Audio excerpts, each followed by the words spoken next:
Welcome everyone, and I'm really happy to see new faces or old faces to our event. So tonight, before I introduce Jessica, I would like to just tell you a little bit about how the Our Ladies is doing. Well, not how the Our Ladies is doing, but I wanted to remind everyone that we are still here.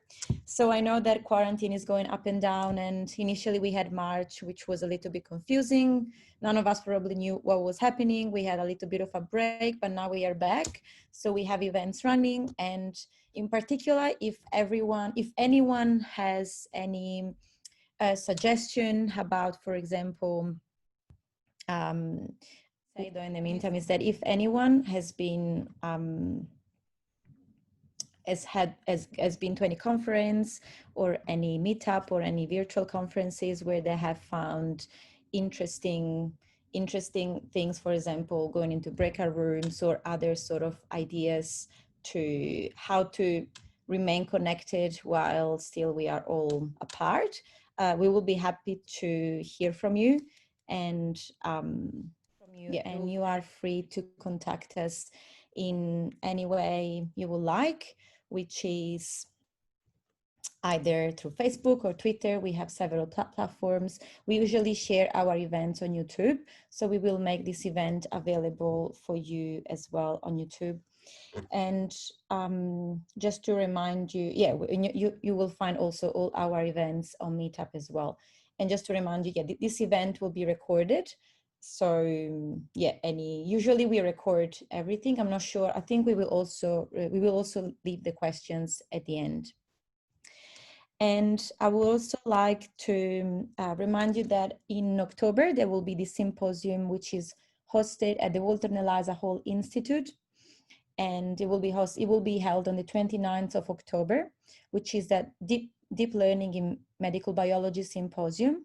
The deadline is on the 31st of July, and I couldn't find a specific link. However, I found this link, which was on LinkedIn. So if you want to take a picture, a screenshot of the page, and then you can find the link and more details about you can find more details about the symposium.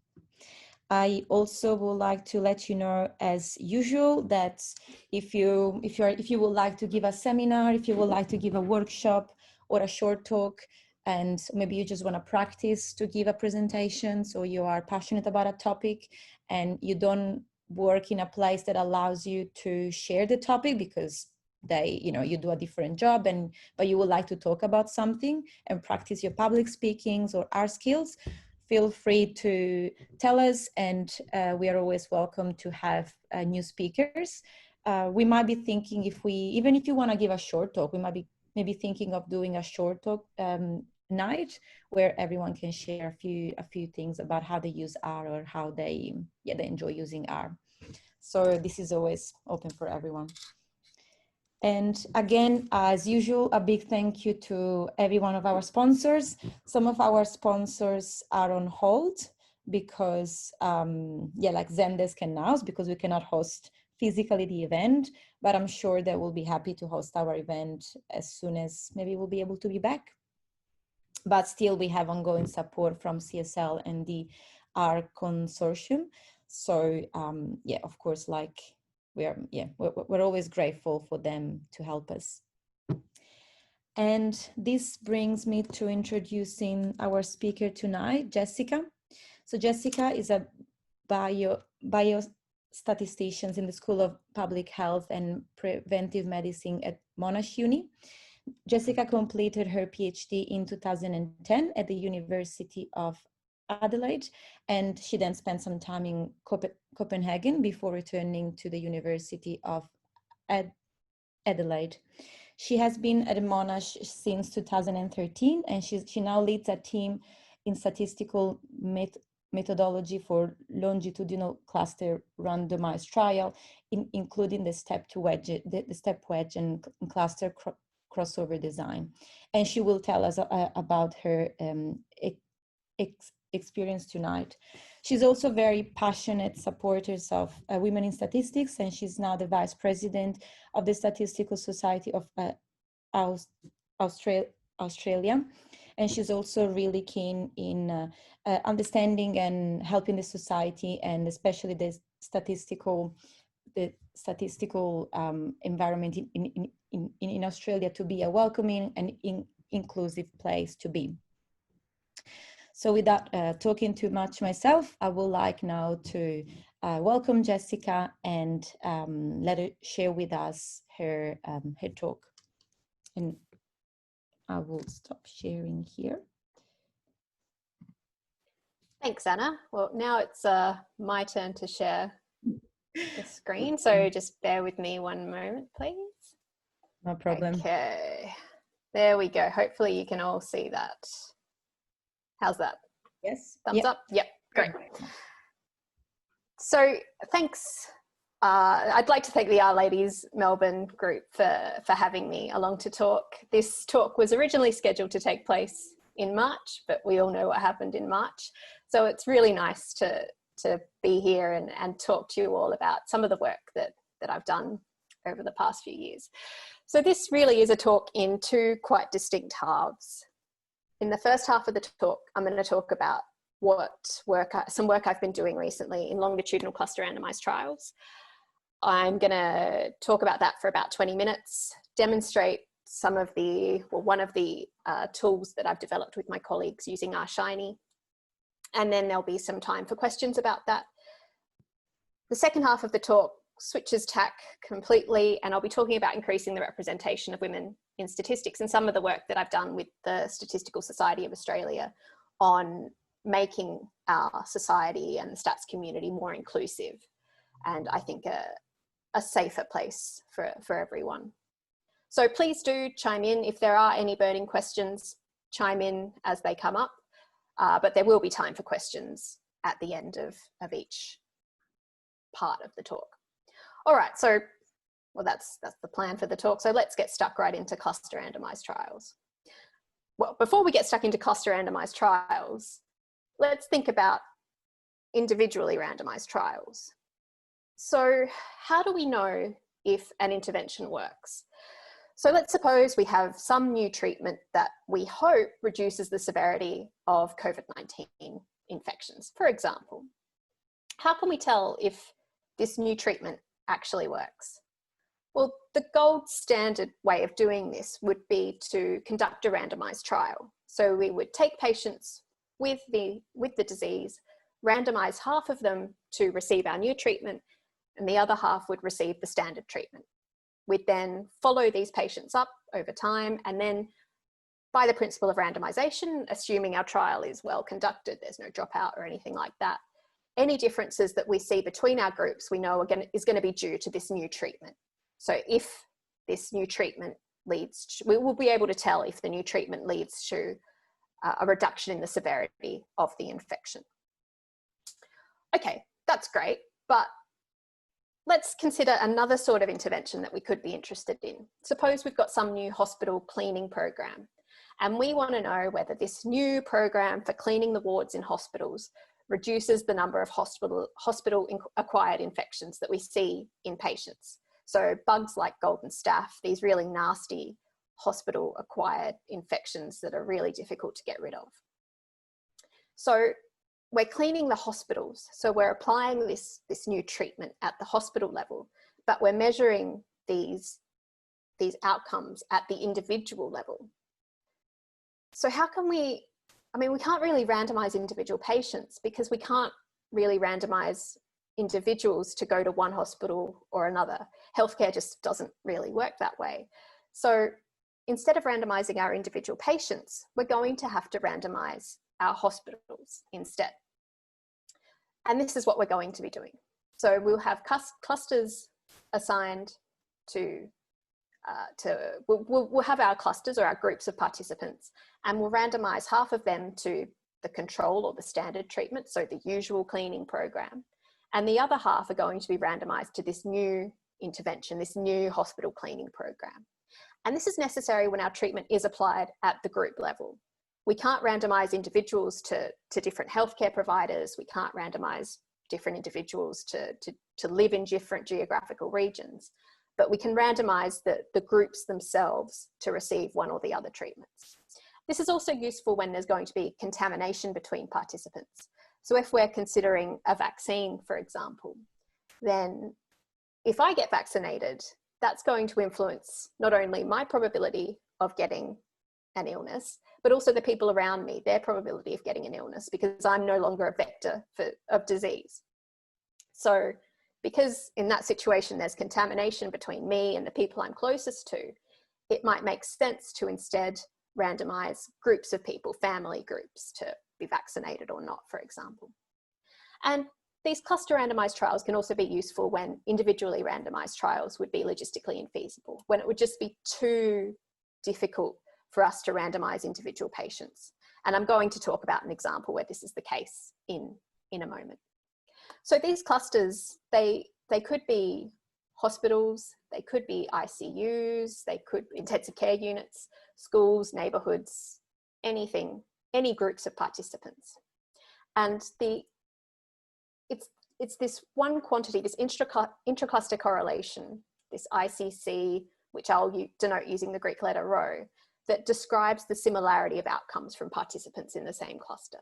So we expect that there's going to be some degree of similarity, these outcomes for these participants who are in the same cluster, just because they share similar conditions. They're being treated by the same physicians, they are exposed to similar environments. So we expect there to be this degree of correlation. It's this degree of correlation that means that these cluster randomized trials aren't always going to be feasible. This intracluster correlation rho reduces the amount of information we can get from each of our subjects. So if we've got two individuals from the same cluster, we no longer have two independent pieces of information. We've got, because of this dependence between these measurements on the subjects from the same cluster. So because of this, we need to inflate the number of subjects that we need in order to detect the effect that we're interested in. And this can lead to us needing more clusters to detect an effect than we actually have available to us. Or it could lead to us requiring more participants within each cluster than there are in each cluster. So when we get situations like this where a cluster randomized trial is not feasible, we can instead use longitudinal cluster randomized trials. These can help to alleviate this inflation in sample size. So in longitudinal cluster randomized trials, clusters are followed over time and measured repeatedly. So these clusters may switch between the control and intervention conditions over the course of the trial, and we'll measure them in each of these periods of the design. The subjects, the patients, the participants within each cluster, they could be measured in a number of ways. They could be measured in one period only. They could be measured in every single period of the trial. They could be measured in some periods and not others. That is really important to think about when you're planning one of these trials. But for what I'll talk about, I'll suppose that we've got subjects measured in one period only. So a subject comes into a cluster, they get exposed to the intervention or the control condition, we measure their outcome, and then they leave. Okay, so what does one of these trials look like? We've got one example here. We've got a standard 2-period cluster randomized crossover design.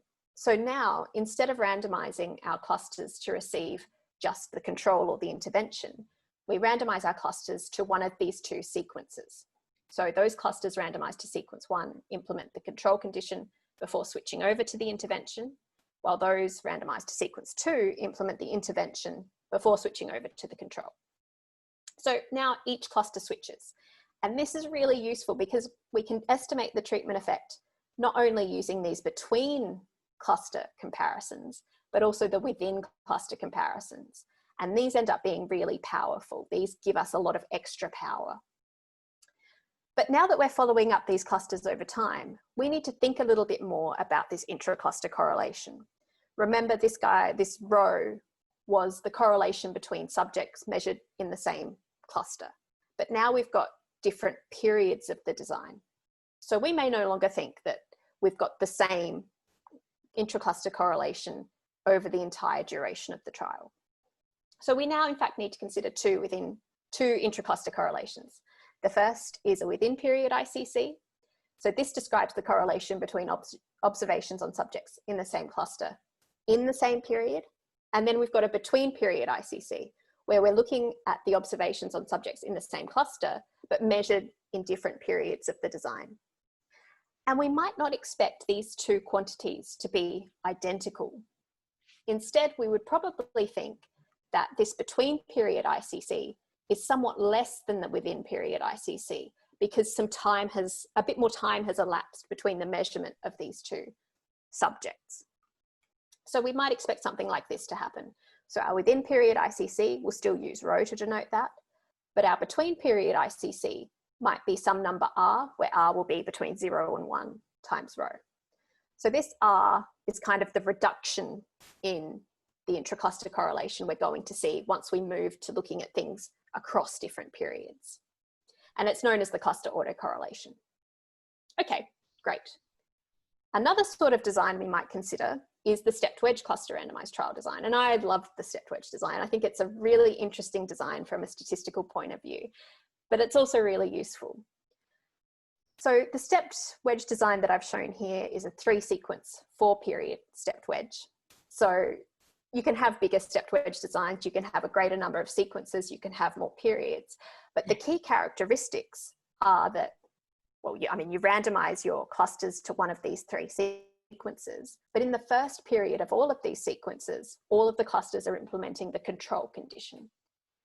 They sequentially step up into the intervention condition until in the final period of the design, all of the clusters are implementing this intervention. So these are useful because all of the clusters know that they're going to receive the intervention eventually.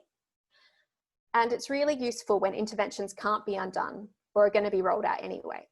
So if we're thinking of an intervention which is some sort of education program, for example, we can't ask people to unlearn something that they've already learned. We can only switch in one direction.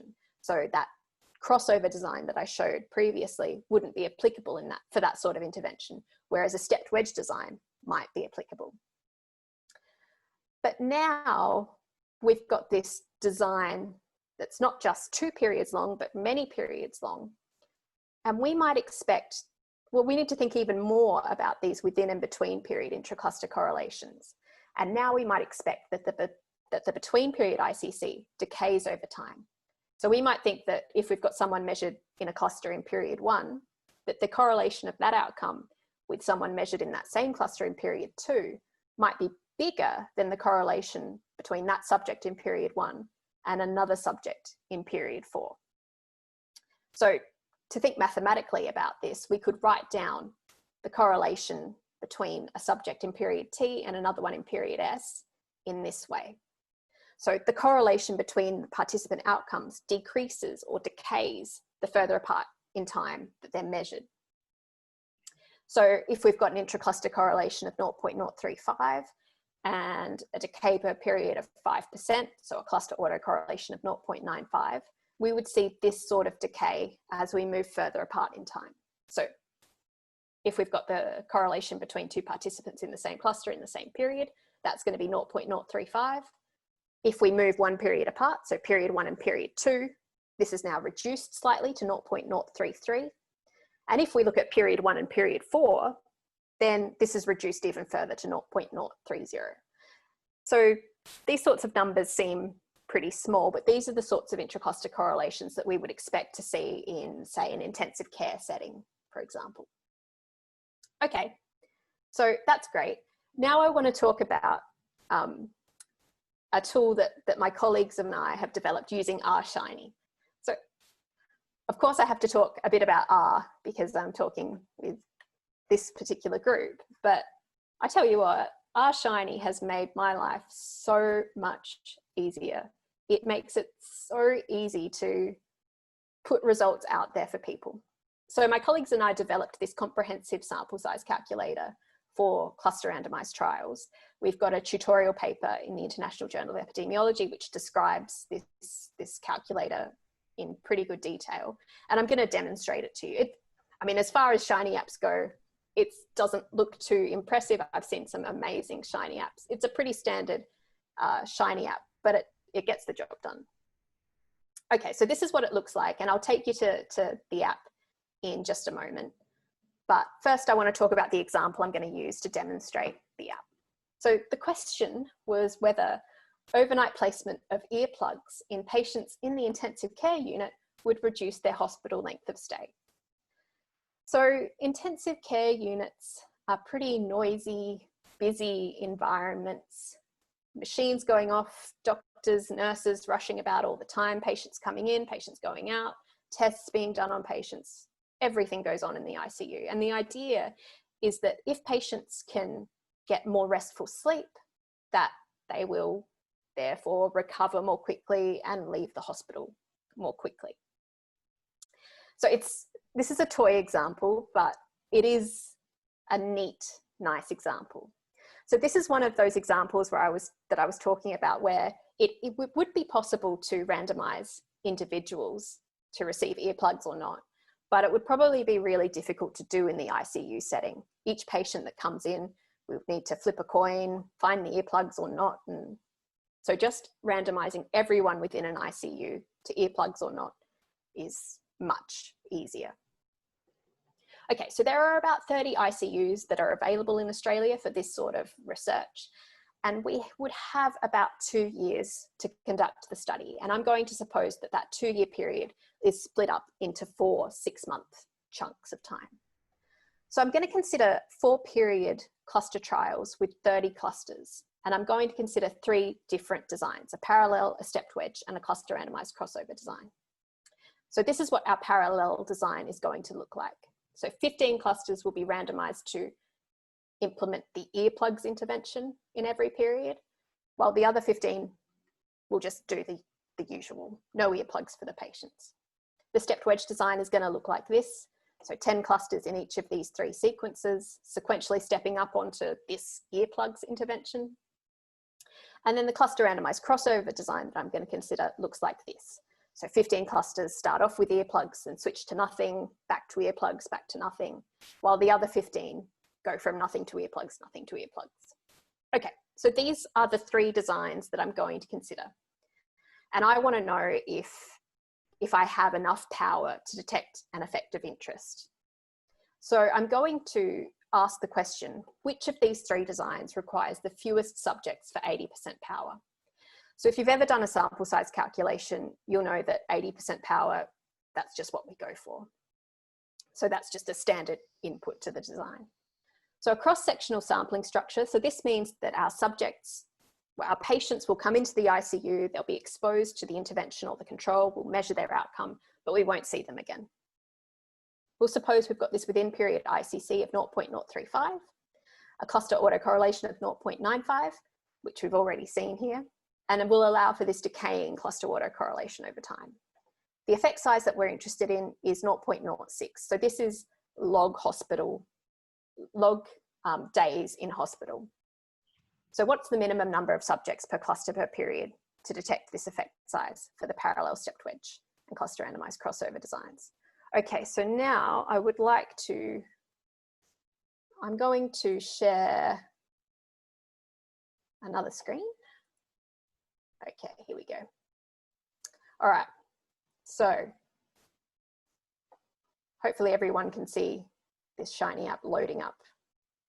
I'm going to assume everyone can.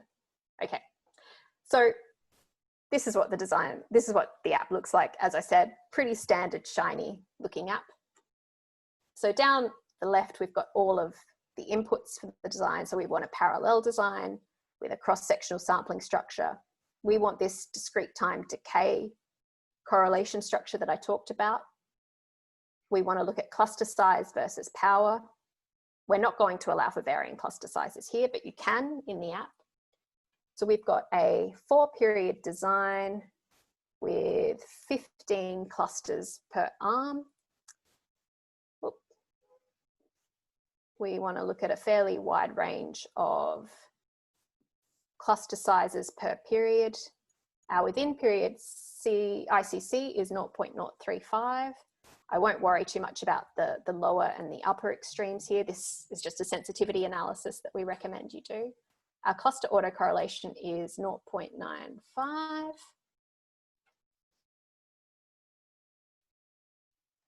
And we have a continuous outcome. The difference we want to detect is 0.06, standard deviation 1, significance level of 0.05. Okay, so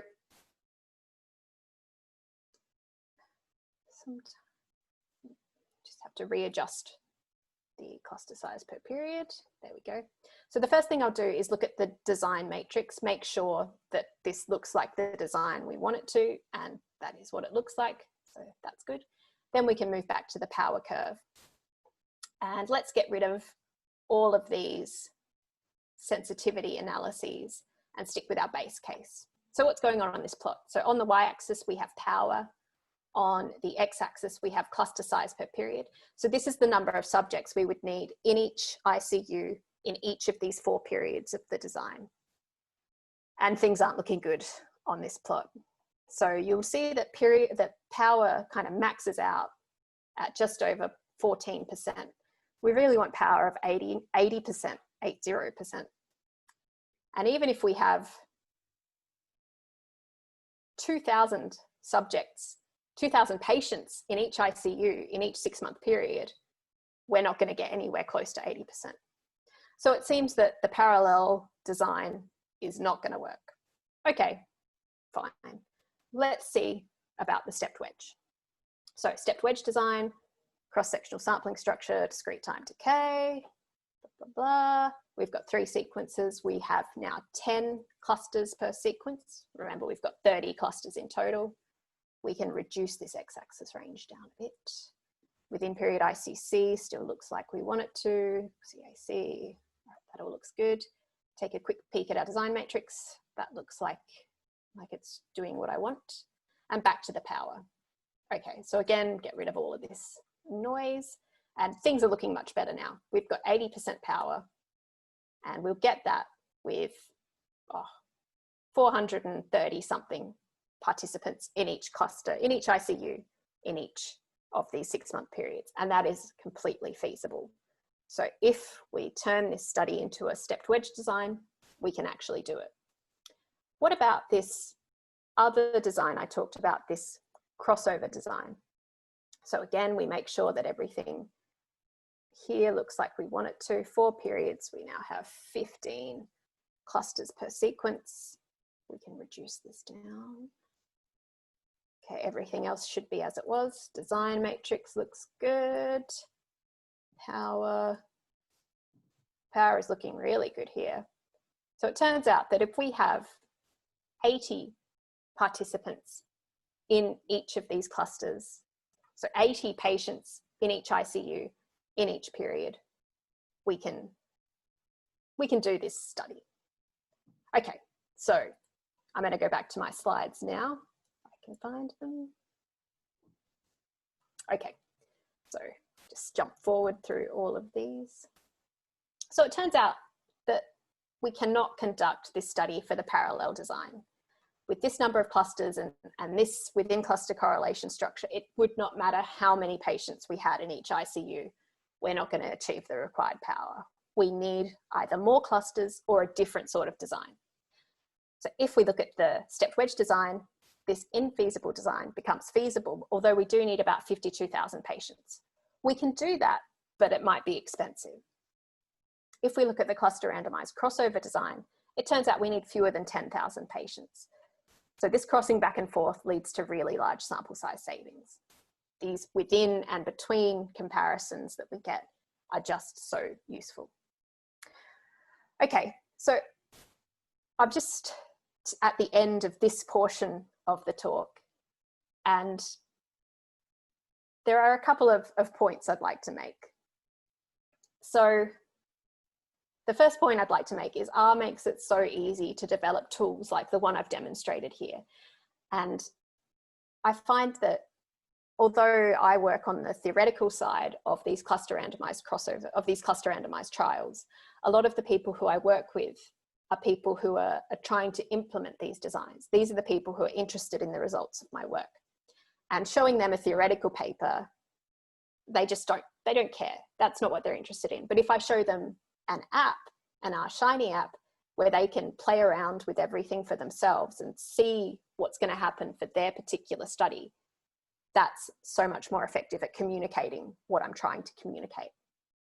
So I try to develop some sort of little app for each paper that I write, just to demonstrate the results, to allow people to explore the results for themselves. There's a lot more work to be done though in sharing all of this.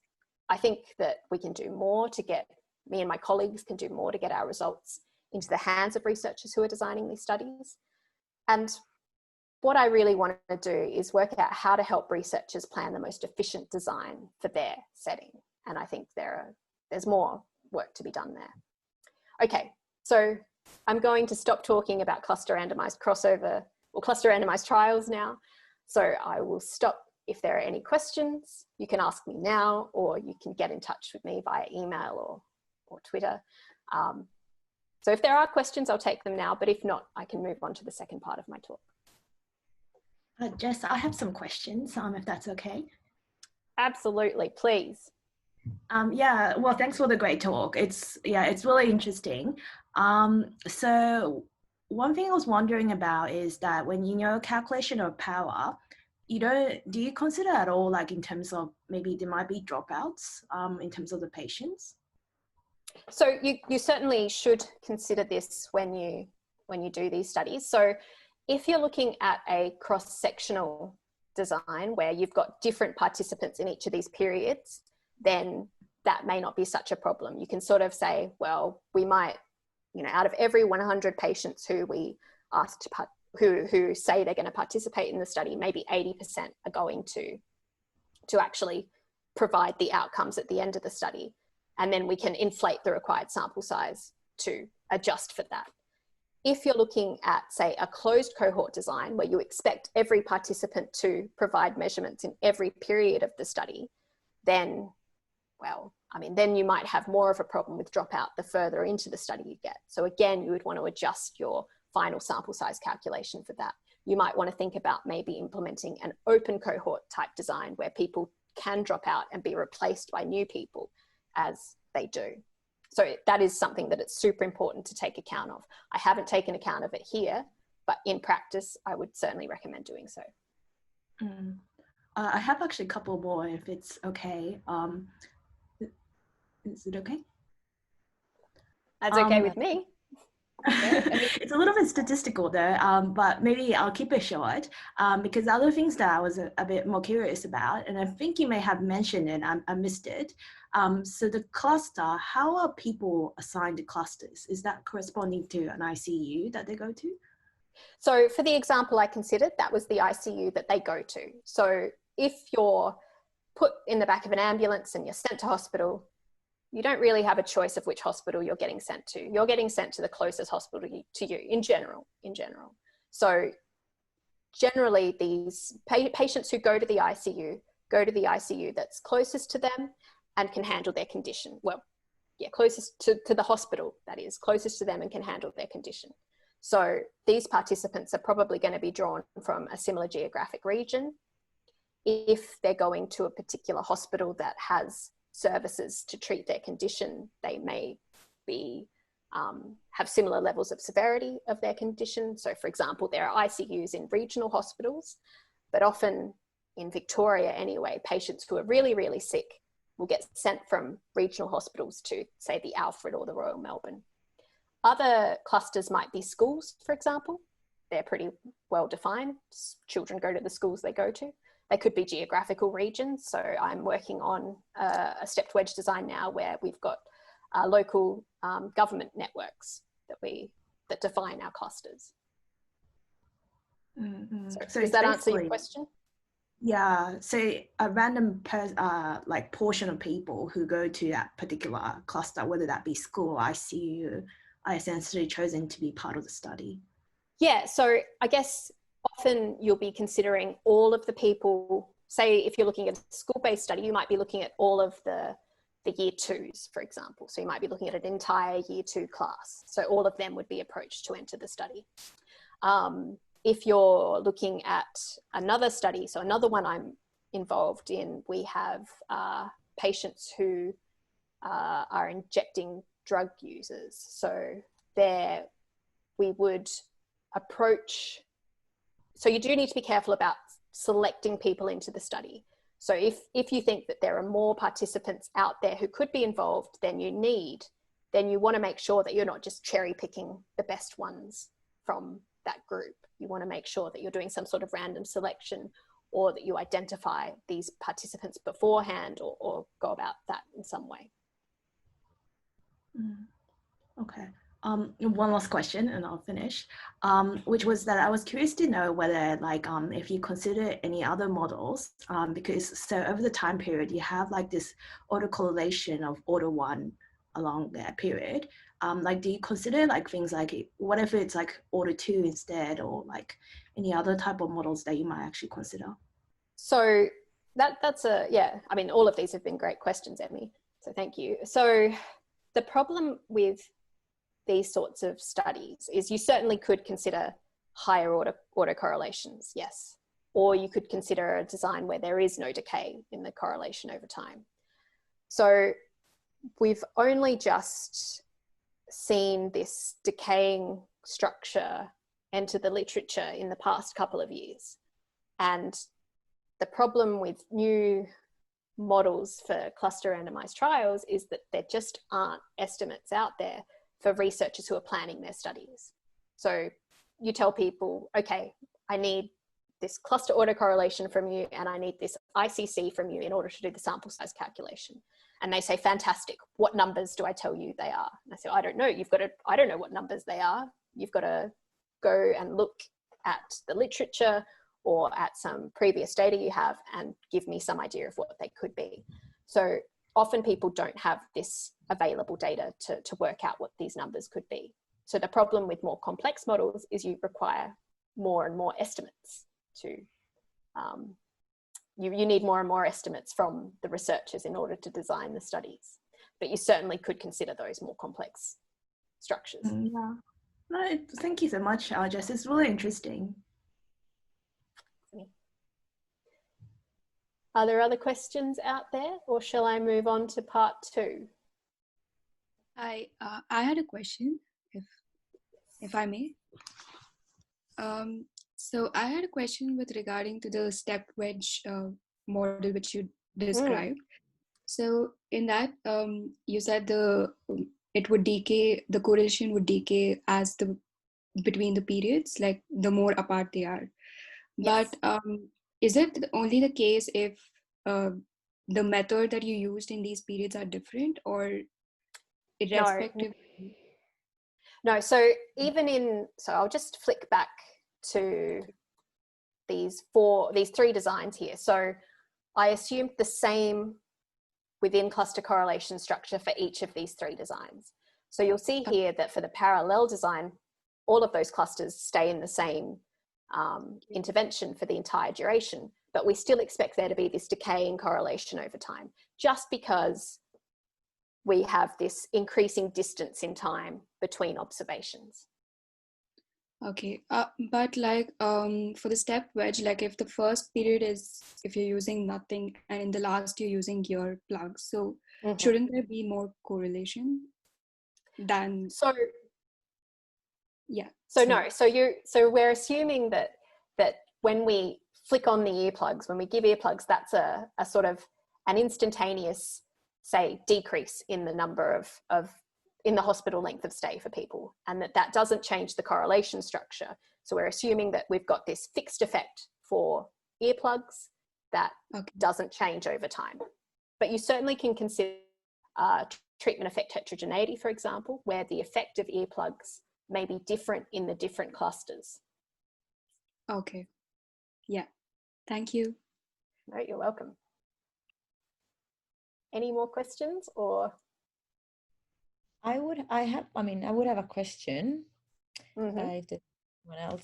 So I guess like I've never been working with this sort of trials, but I'm curious to know, I guess here we're talking about the design and the power, but for example, when you want to go, I don't know, in R and you want to analyze, you want to build a model and you want to maybe do a mixed model. So what are the functions that you normally would use for that? Yeah, okay. So this is actually, that is a great question, Anna. So decaying correlation structure that I've spoken about here, you can fit it using ASREML, but I haven't worked out how to fit it in any other R package. So ASREML, you also need to pay for in R, which seems a bit it doesn't seem to be in the R spirit, but there you go. So you can fit it using ASREML. I haven't worked out how to fit it using any freely available packages in R. You can also fit it in SAS, which is what we were doing initially. But so for the other within cluster correlation structures, more simple within cluster correlation structures, you could use, say, LME4 and basic things like that. Yeah. Okay, that's interesting that you have to pay. I never knew anything that you have to pay. Yeah. I mean, so Jess, do you use ASREML? I haven't because we had trouble buying a license for it. Okay, okay. So I think it's free at the moment, but I haven't looked into that yet. No, it's not. You have to pay for it. I heard from someone but during the COVID, it was free. One of my colleagues in the UK said. Okay. So they did actually get the medical researchers free, for a period. Okay. Okay. Yeah. Is there any other questions?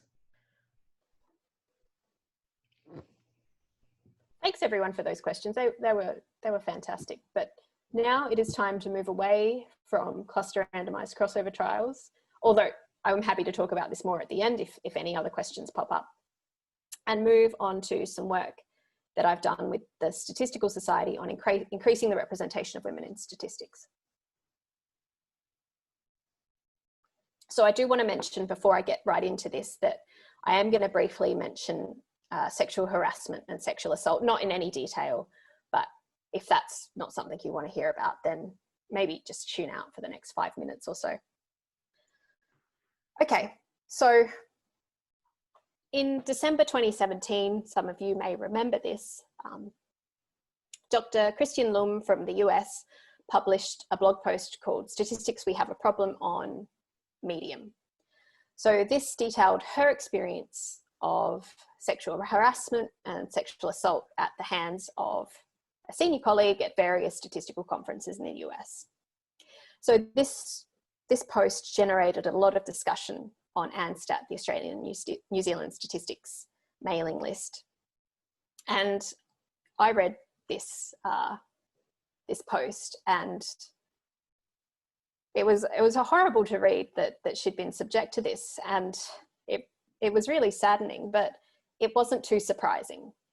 And there are a lot of and I'm sure that a lot of people who've gone to conferences would have maybe not directly experienced some of the same things that Dr. Lum had experienced, but may have observed it or felt uncomfortable at conferences. I know that I've been going to conferences for about 15 years now, and there have been times when I felt distinctly uncomfortable and unwelcome at these conferences.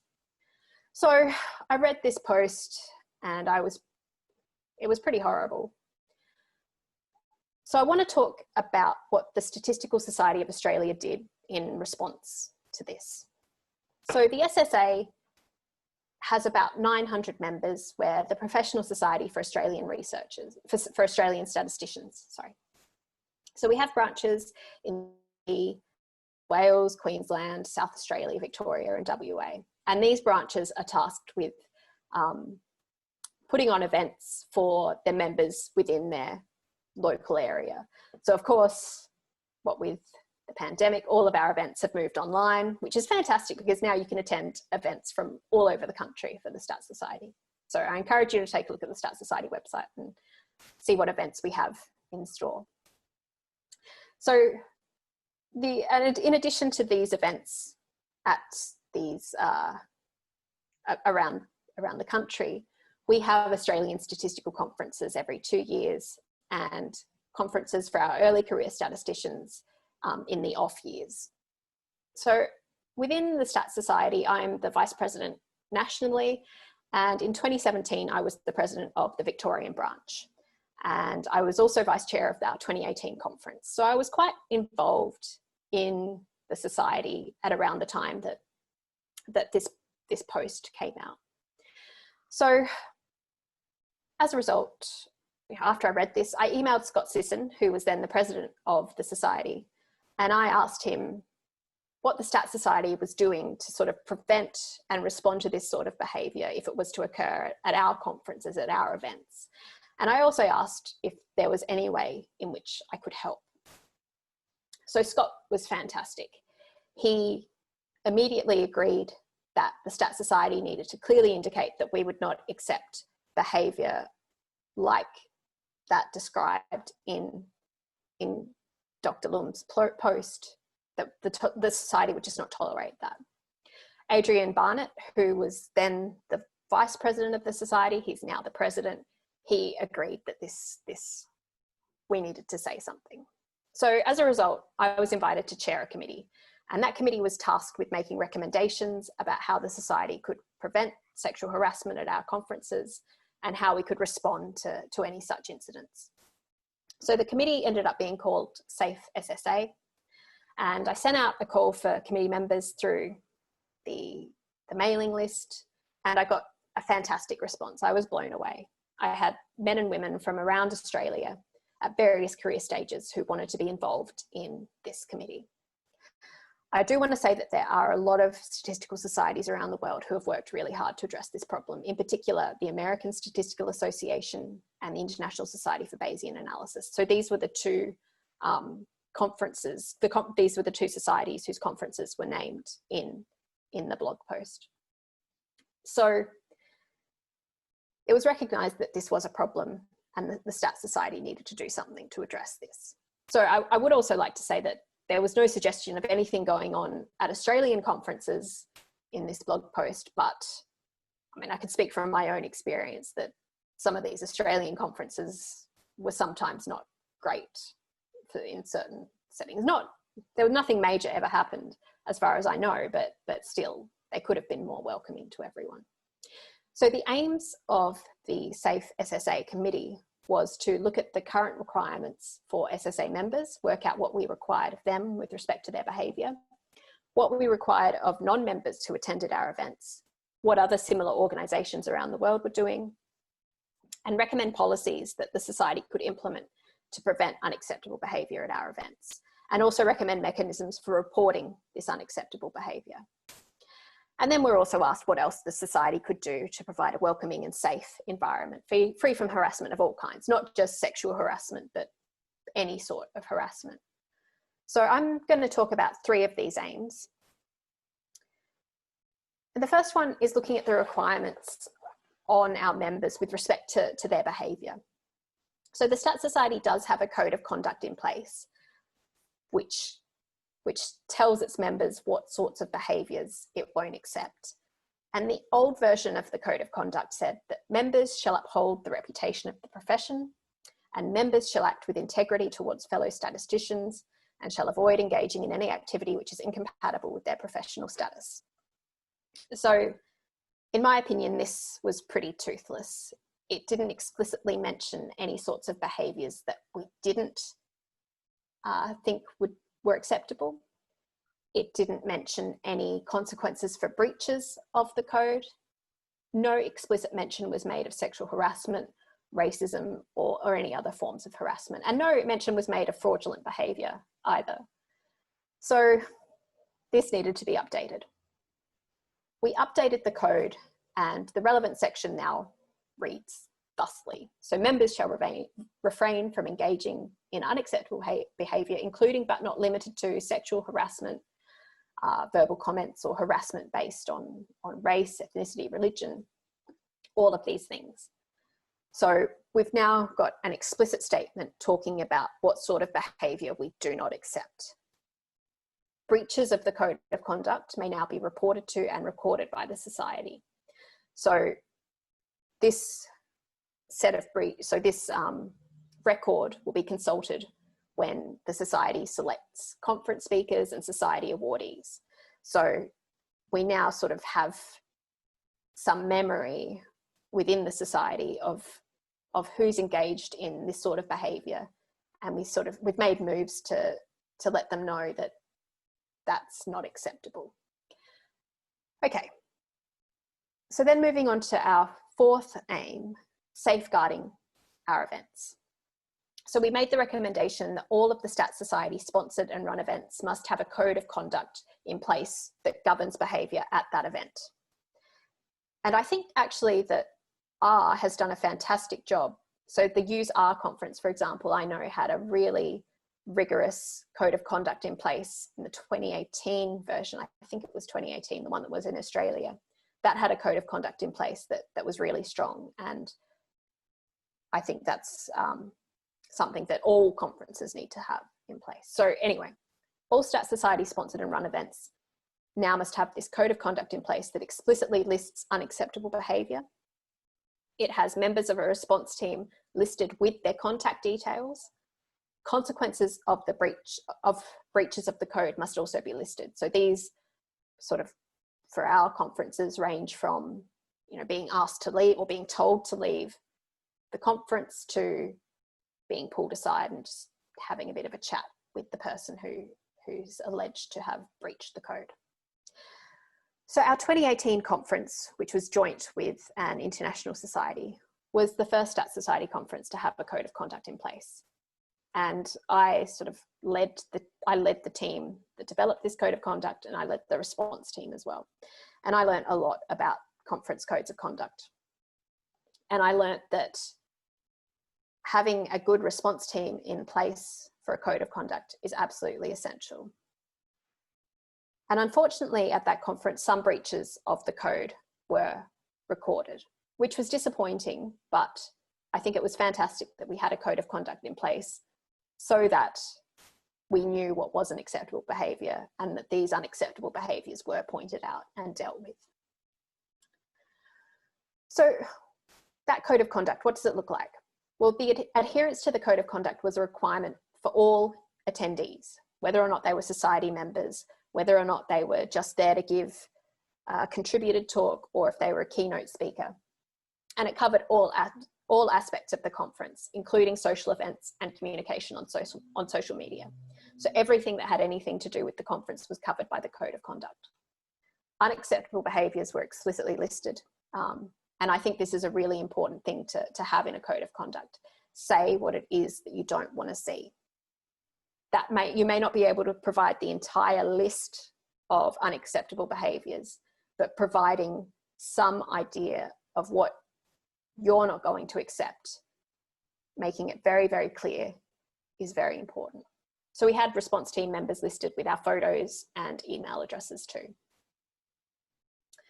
Okay, so the fifth aim for the society was reporting unacceptable behaviour.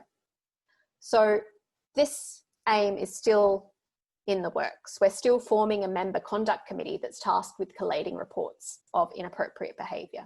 So we want this member conduct committee to be in place and to receive the reports, record the reports, and then make recommendations to the Stats Society Executive Committee for responding to these reports. So these reports could come from the Code of Conduct committees at our events and conferences, from members' workplaces, or from individual members, or even from non-members too. We want to support our members. Well, we don't just want to support our members, we want to support anyone to come forward with their reports and concerns with this conduct committee. And a range of actions can be taken if someone's found to have breached our code. So we could take no action all the way through to making public statements about the incident. Okay, so this work with the Stats Society, it's been in progress for the past 2.5 years now, and it's focused mainly on providing mechanisms for responding to and addressing harassment that occurs. So while it was started, while the initiating event was in terms of sexual harassment, I think it's become a lot broader than that. It's become more encompassing. It's about making our society a place that's inclusive and safe and welcoming for everybody in society, making sure that it's free from any form of discrimination, racism, harassment. And I think it's really important that professional societies lead the way in making changes in this space. And I know that the statistical community is really keen to embrace change, but change does take a long time. As I said, it's been 2.5 years that we've been working on this, and we've still got work to do. I think it's really important that if there is something within your community, whatever your community is, if you see something that you're uncomfortable with, that if it's available to you, that you say something. It's not available. Not everyone can say something about things they're uncomfortable with. But if you can say something about something that you've seen that you're uncomfortable with, something that you've heard, please do say something. It's important to have the uncomfortable discussions with people. I think that's super important.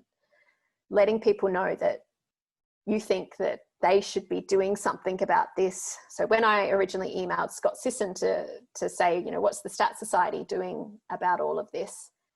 That was an email that it took me a long time to write. It was really uncomfortable writing that email. But I think it's important that if you can, you do write that uncomfortable email, have that difficult conversation, because change can only come if we know that there's a problem there that needs to be changed. So if you think that there is something that you think needs to change in your community, ask if you can help to change it. If that's available to you. I do recognize that not everyone has the space to make these changes, to work on these changes. But if it is available to you, then do so. All right, so I'm really keen. I think that Our Ladies as a phenomenon is a fantastic example of community-led change. I think that what this group has done to change the culture around R is absolutely incredible, and I think it's great. I'm so glad to see it thriving all around the world. So if you do have any suggestions or concerns about what you see in the statistical community, please don't hesitate to get in touch with me. If there's anything else that you think the stats community could be doing to work towards a safer and more inclusive environment, then please let me know. All right, I'm gonna stop talking there.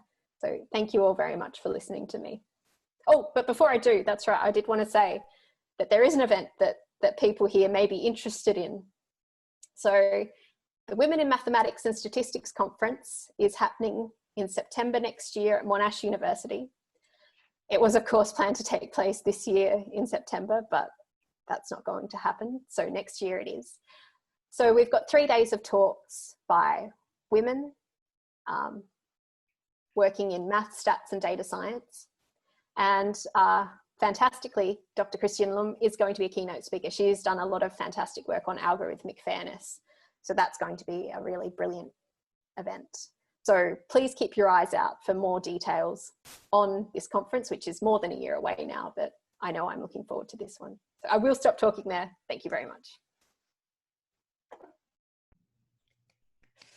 Thank you so much, Jessica. I wish we could all clap. I mean, I guess everyone is putting claps around. Yeah, it's really nice.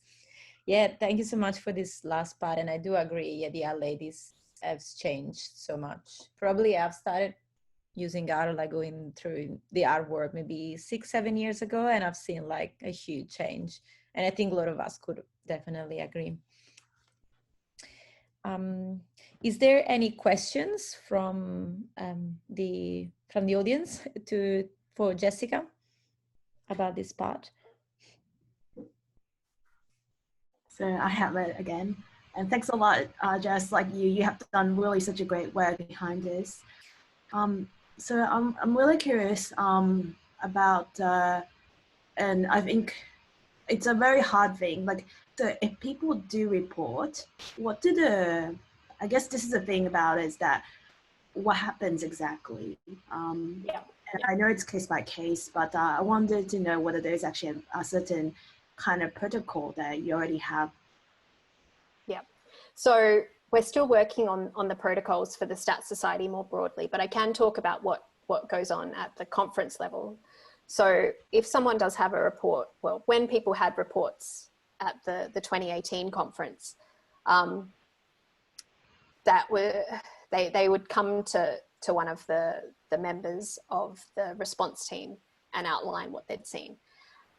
It was good and bad in that so as I said, there were some reports of breaches of the code at that conference, but those breaches that were reported were either things that I observed directly or that someone I knew pretty well anyway came and told me about.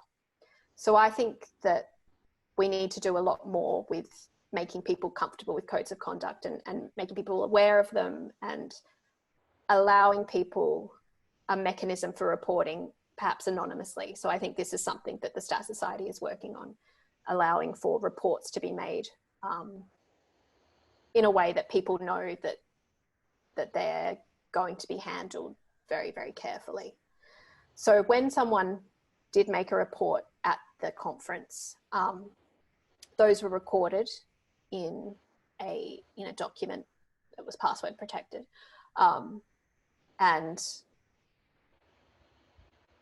what happened with those is so none of the events that we saw were things that needed to be dealt with right away. They were things that had happened that we could make a note of and realize that we needed to respond to later. So in some settings, we sent an email to the person who had breached the code and said, maybe you didn't realize, but this comment came across in this way.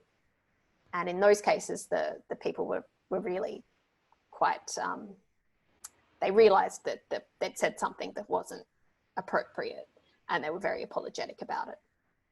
In other cases, it involved, there was someone who who was an attendee at the conference, and one of the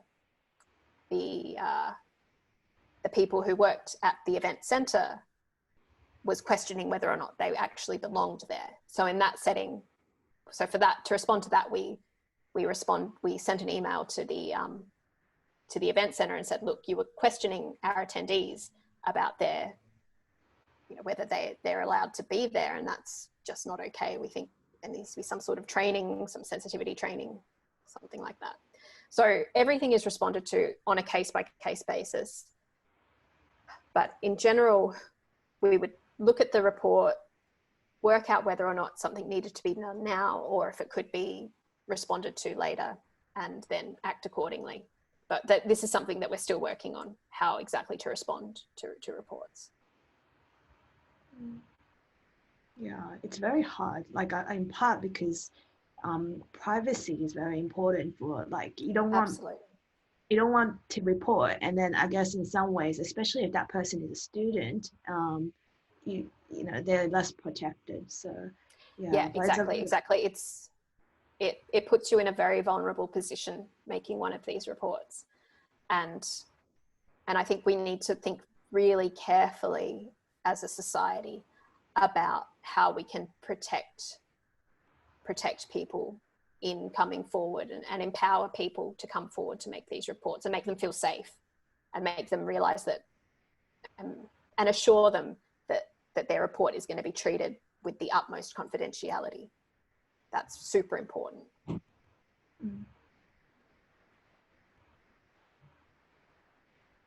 there any other questions for Jessica?